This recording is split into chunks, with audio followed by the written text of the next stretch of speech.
ఇప్పుడు జనరల్గా ప్రాంతీయ పార్టీలలో తన తర్వాత కొడుకు లేదా తాత తర్వాత మనోడు అవుతాడు కానీ వేరే వాళ్ళు అయితే లేరు కదా. ప్రాంతీయ పార్టీల యొక్క పని విధానమే అట్లా ఉంది కదా ఈ దేశంలో.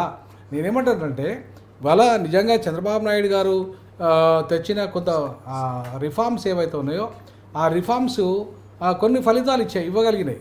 పూర్తిగా పేదరిక నిర్మూలన జరిగిందని నేను అనగాని కొంత ఫలితాలు అయితే ఇవ్వగలిగినాయి. బట్ అది అది మోడల్గా ఉండాల్సి ఉండే, దేశానికి ఒక మోడల్గా అందించి దాన్ని రిఫార్మ్ చేయాల్సి ఉండే. ఆయన ఇంకా జాతీయ రాజకీయాల్లో కీలకంగా పాత్ర పోషించాల్సి ఉండే.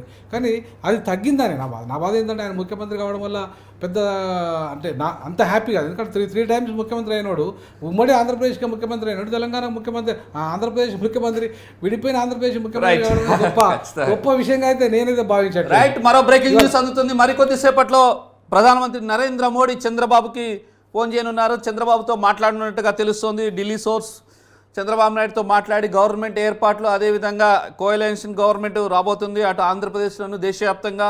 సో కూటమి ప్రభంజనం అయితే కొనసాగుతుంది. ఇప్పటికే గోరంట్ల బుచ్చయ్య చౌదరి రాజమండ్రి రూరల్ నుంచి విజయం సాధించారు. ఆదిరెడ్డి వాసు రాజమండ్రి సిటీ నుంచి విజయం సాధించారు. ఆదిరెడ్డి వాసు భార్య గతంలో ఎమ్మెల్యేగా ఉండే ఆమె ఈసారి వాసుకు టికెట్ ఇచ్చారు. నిమ్మల రామానాయుడు పాలకొల నుంచి టీడీపీ నుంచి విజయం సాధించారు. ఈ ముగ్గురు నేతలు కూడా దాదాపు 60,000కు పైగా ఓట్ల మెజార్టీతో గెలవడం జరిగింది. ఇక అనపర్తి అనూహ్యంగా లాస్ట్ మినిట్ వరకు కూడా పోరాడి అనపర్తిని బీజేపీకి ఇవ్వడం జరిగింది. ఇక్కడ నల్లిమిల్లి రామకృష్ణ విజయం సాధించారు.